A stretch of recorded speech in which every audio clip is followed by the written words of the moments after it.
So right now I'm heating the film to relax it. I pulled out the glass in the film. That way all the wrinkles will get pulled out. The reason why I'm heating it right now is because I just want to see how it conforms to my panels and how my current placement is. I'm still not concerned about actually wrapping it because, as any good wrapper knows, a lot of people can throw down the vinyl, but it's about getting it stained. So right now I'm just doing a little test to see if any of my vinyl pulls back in a weird place after I've stretched this over the panels and got my body lines defined. As you can tell, I've got enough room on the bottom to play with still, to pull the vinyl out, north and south.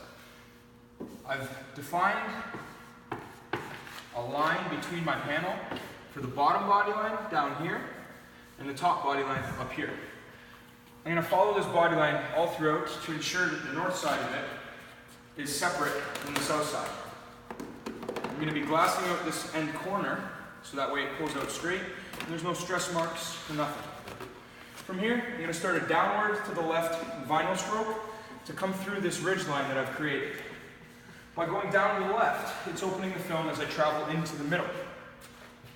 There's a hard body line on this door right throughout the middle. It also has yet to be defined. By rubbing my fingers gently on the line, and I mean gently, I can define it safely. Now I do the same thing. I push up to the left to open up the film as I travel into the middle of the film.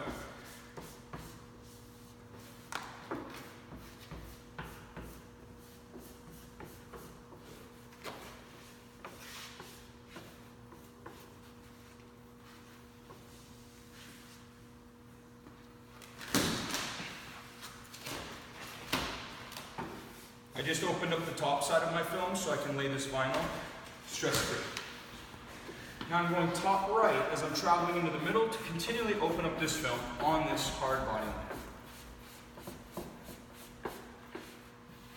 I'm not going to go above this body line yet because I don't want to create any glue stretch that's going to occur from a little bit of the stretching that has to take place. In order to prevent as much glue stretch as you can imagine, you have to have looser vinyl that is not under tension. If you have vinyl that's under tension, it's going to create a hard glue line that you're going to be able to see. And that's how you can distinguish who a real good wrapper is and who's not. To get this glue line down, I have to bring it up and seal it. Since there's a piece of glass here, I know that. I'm going to provide ample heat to the top side because by providing a little bit of heat on this top side, I'm not going to stretch anything because it's already sitting like glass. As you can see, I'm drawing the very top line of my window line right out, so that way all the bottom of the film can get stretched into place.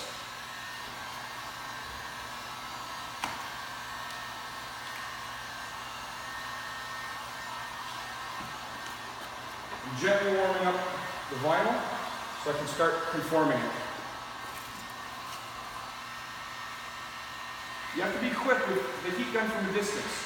If you have the heat gun too close, it will create soup in the vinyl, and you're going to snag it without a doubt. As you get closer and tighter, you have to make sure you continually pull the vinyl out to stretch it so it doesn't wrinkle.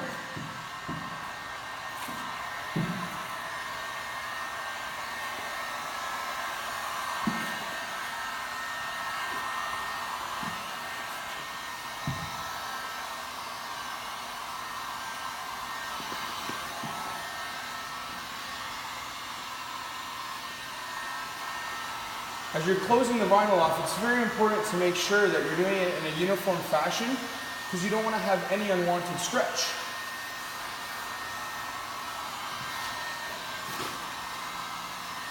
Again, if you look at my heat gun, I'm barely using it. In my opinion, less heat is better. Oh, I got one air bubble that got trapped, but it's not a big deal because it's against my window. Always snapping a brand new blade before you cut on a car, you gently score the window or the graphic.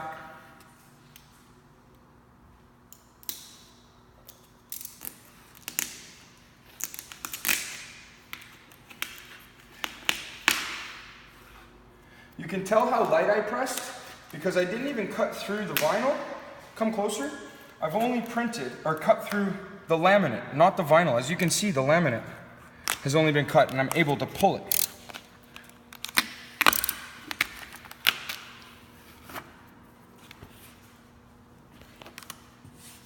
Gently releasing the air onto my body line. As stated earlier, I have the knifeless tape under here. So I got to ensure that my knifeless tape line, oh, there you go, I cut hard enough there. I got to ensure that the knifeless tape line is in fact uniform and straight with my vinyl. I see a microscopic wrinkle right at the edge of the cut line, so I want to just pull it up right there. Done. So I'm going to continue across the A-pillar right up here. I could bring that film up and over. This here just needs to get re-squeegeed. I can feel a little bit of air bubbles. Thanks for the control tack adhesive, the air bubbles will all get pulled out to the path of least resistance. If you actually want to listen, you can hear some of the crackling. Nope, not this time around. Oh, there we go. That's an air bubble. So you just got to gently massage it, and guess what? It's gone.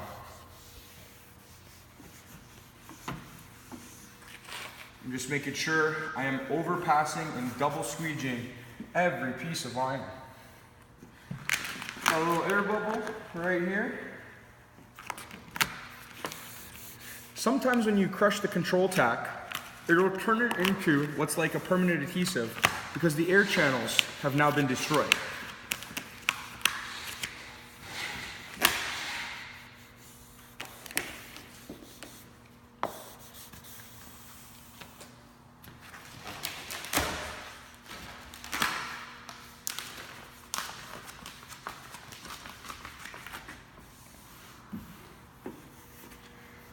I'm going to work a little bit down in this corridor now. I want to get the placement of the door pulled down. As you can tell, I've left myself a lot of extra film and it's still baggy. So it's just about defining it off of the body line that has been created. So the first thing I'm going to do is I'm just going to roll over the edge very gently and get an understanding as to how this graphic has to fall on the substrate of the vehicle. I'm only going to go as far as the body line and this door panel right here for now because I can focus on the fender after. I went down maybe a ½ centimeter and now I've brought my line down maybe 1 centimeter.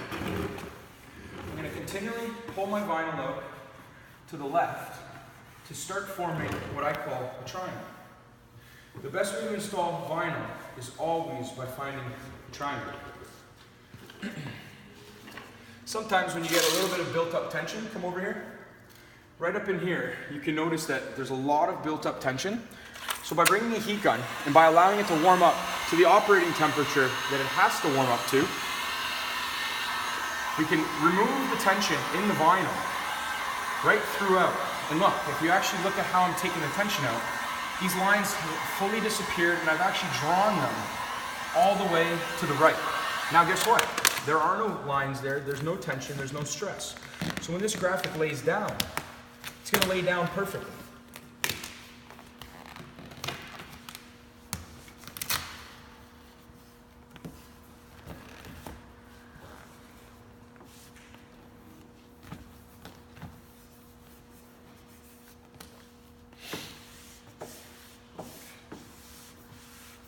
Now I'm going back on that triangle stroke where I'm trying to create a triangle on the panel.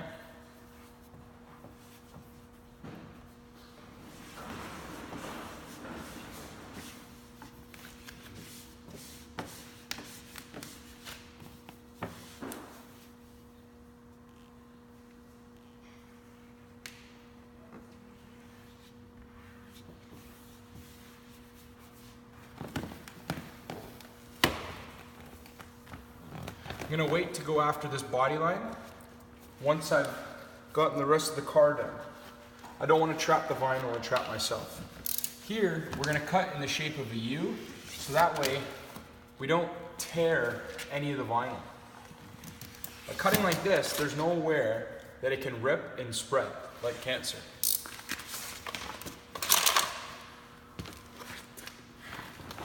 Coming here, I can quickly just get this out because it's a small little containment of the rear quarter panel.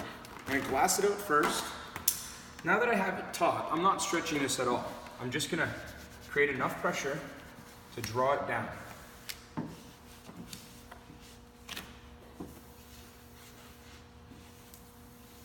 I'm gonna pull all my air bubbles out to the left. And for the ones that remain, we can use the 3M air release tool to gently extract it.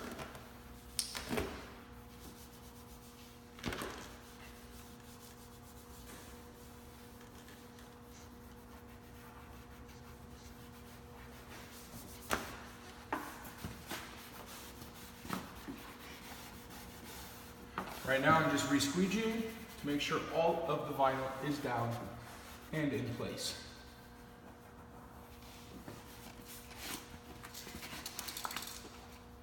Just a quick one little pinhole will allow you to extract all of the air that was once contained.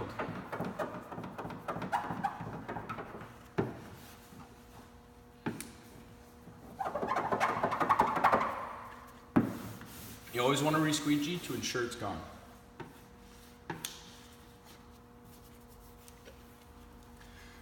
Sometimes you will lock out your initial pinhole and you might have to do a second one. There we go. There's a little ridge right here, as you can tell. You need a little bit of heat to warm it up. Not close, but from far.